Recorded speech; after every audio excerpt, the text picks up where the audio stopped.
तो e tendering के विरोध में पूरे सरपंच जो है विरोध कर रहे हैं, आरोप लगा रहे हैं कि जो सरकार है पंचायतों का जो अधिकार उन पर डाके मार रही है। नहीं, बिल्कुल गलत है कतई। ई टेंडरिंग से मैं दावे के साथ कह सकता हूँ कि 60% से ज़्यादा सरपंच पूरी तरीके से सेटिस्फाई है और उन्होंने काम शुरू भी कर दिया। अब हमने क्या करा कि ई टेंडरिंग कर दी, टेक्निकल एक्सपर्ट फंसेगा। अगर गड़बड़ होगी तो टेक्निकल एक्सपर्ट जो है उसकी इंक्वायरी होगी। बार बार ये बात उठती है कि शायद सीएम बदल सकते हैं, क्या 2024 से पहले किसी ओबीसी चेहरे पे?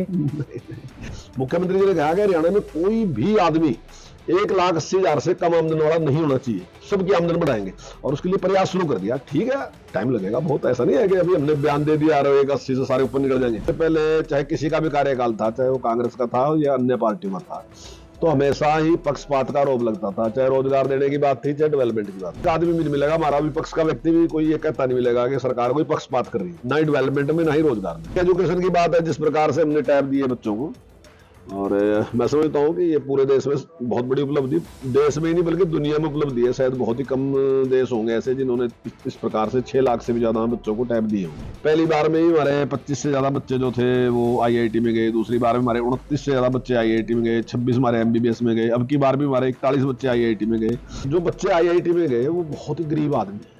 उन्होंने स्वयं भी जब माननीय मुख्यमंत्री से मिले तो उन्होंने बताया कि हमने कभी कल्पना भी नहीं की थी कि हम और IIT में जा सकते हैं। हरियाणा सरकार का दूसरा कार्यकाल लगभग चौथे साल में प्रवेश कर रहा है।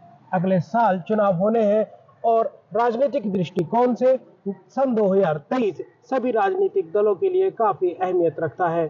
सन 2014 से लेकर 19 तक हरियाणा विधानसभा के अध्यक्ष रहे और सन 2019 से लेकर अब तक हरियाणा सरकार में वन, पर्यटन और शिक्षा मंत्री जैसी अहम भूमिका निभाने वाले हरियाणा के कद्दावर नेताओं में से एक चौधरी कंवरपाल गुर्जर आज हमारे साथ मौजूद हैं।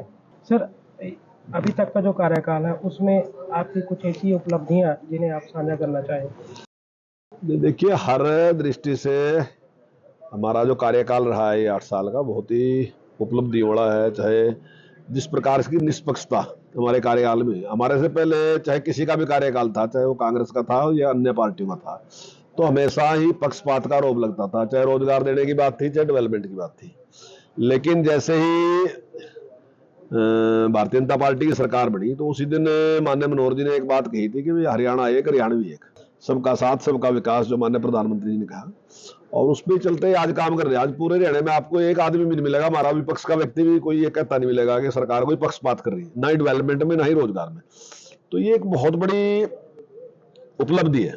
और जहां तक विकास कार्यों की बात भी है तो हरियाणा का हर व्यक्ति ये बात मानता है कि जितने विकास के काम इस सरकार में आज तक कभी भी इतने काम सरकार किसी सरकार में भी आज तक इतने विकास के काम नहीं हुए।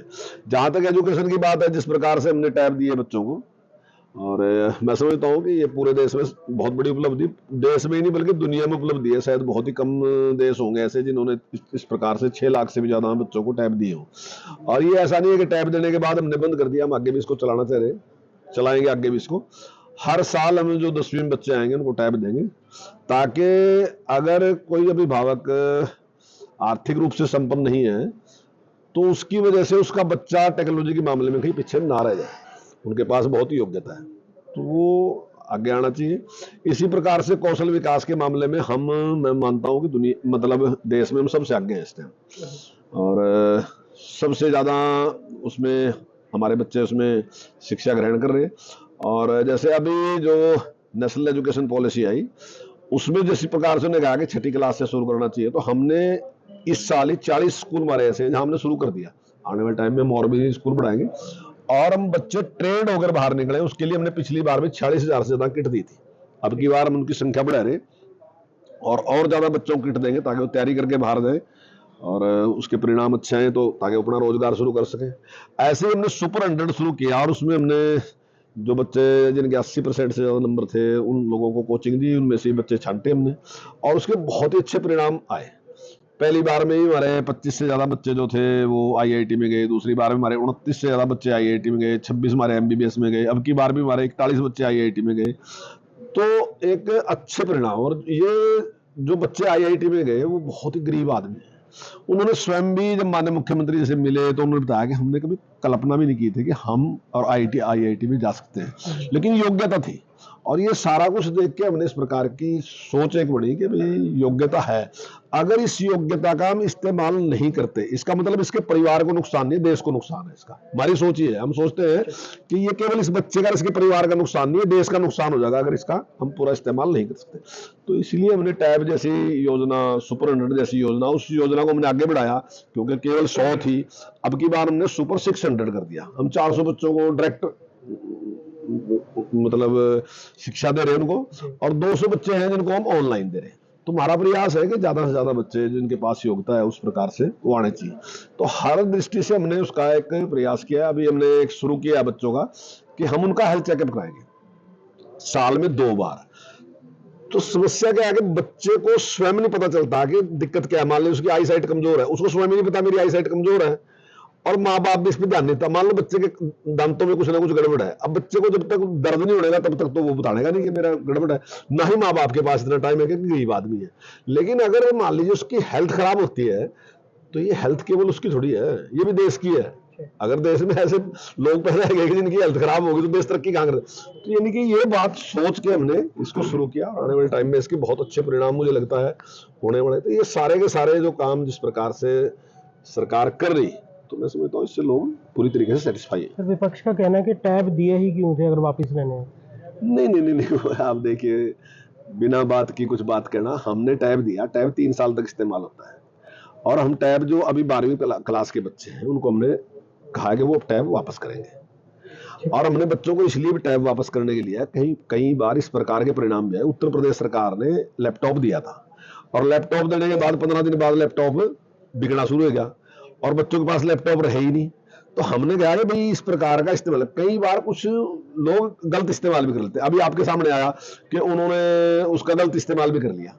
अब वो बड़ी संख्या नहीं है, भले ही वो 5% संख्या हो, लेकिन है तो ना जी ऐसे लोग बीच में। तो इस प्रकार का कोई भी ना हो। हमने इसलिए ये रखा है कि वो टैब आप जब 3 साल आप अपनी शिक्षा ग्रहण कर लोगे तो उसके बाद वो टैब वापस दे दो, उसके बाद में आप दूसरा निर्णय भी ले सकें, ऐसी बात नहीं है कोई। लेकिन एक बार वो टैब दिखाई तो देना कि हाँ है, ताकि वो उसका सही इस्तेमाल करे, ऐसा ना होगा उसका कोई दुरुपयोग कर ले।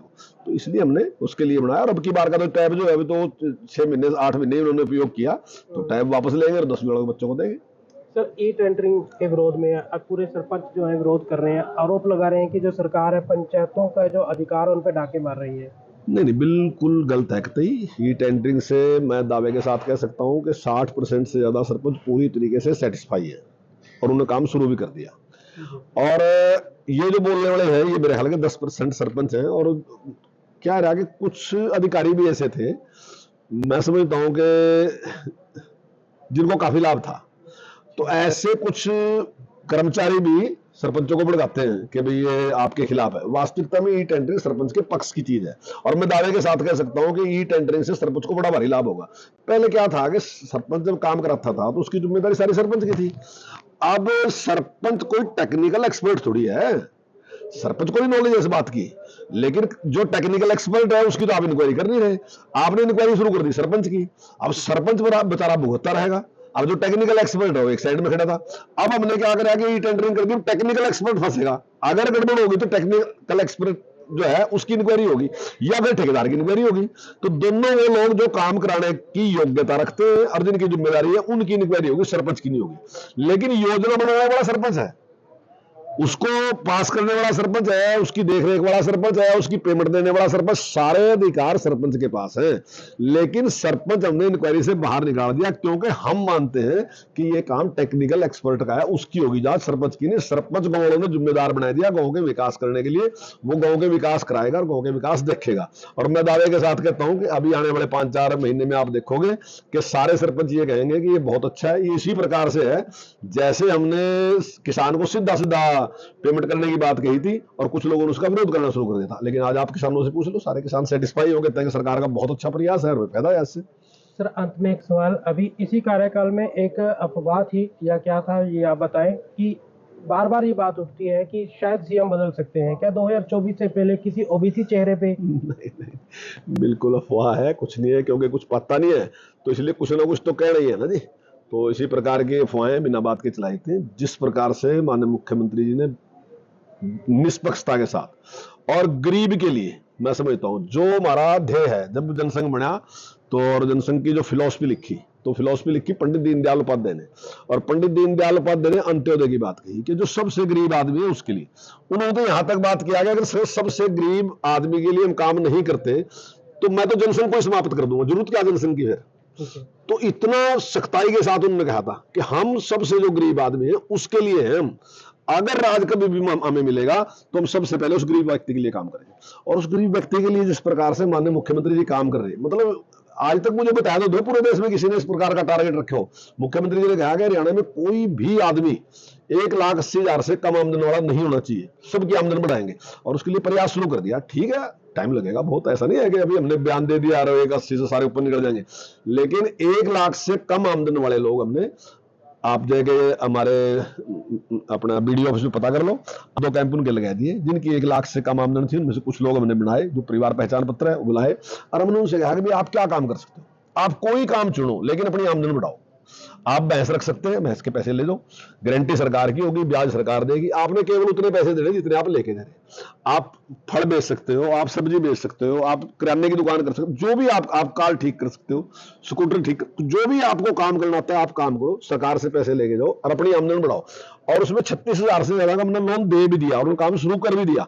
अब जो कौशल रोजगार है उसमें भी हमने जिन लोगों की आमदन 1 लाख से कम है उनको हमने 50 नंबर दिए, ताकि सबसे पहले उनका चूल्हा जलना चाहिए जो गरीब व्यक्ति है। तो जिस प्रकार से गरीब के लिए, किसान के लिए माननीय मुख्यमंत्री जी सारे देश में, अगर आप देखो, आप राजस्थान में देखो, आप पंजाब में देखो, अगर फसल खराब हो जाएगी तो 8,000 रुपए दे रहे, हम 15 दे रहे, वो 4 फसलें खरीद रहे, हम 10 फसलें खरीद रहे।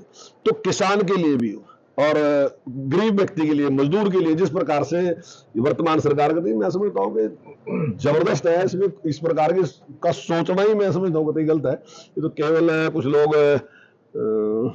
अपनी बात को ज्यादा हाईलाइट करने के लिए या टीआरपी बढ़ाने के लिए अपने इस प्रकार की बातें चलाते हैं। इसमें कोई सच्चाई नहीं है। माननीय मुख्यमंत्री बहुत अच्छा काम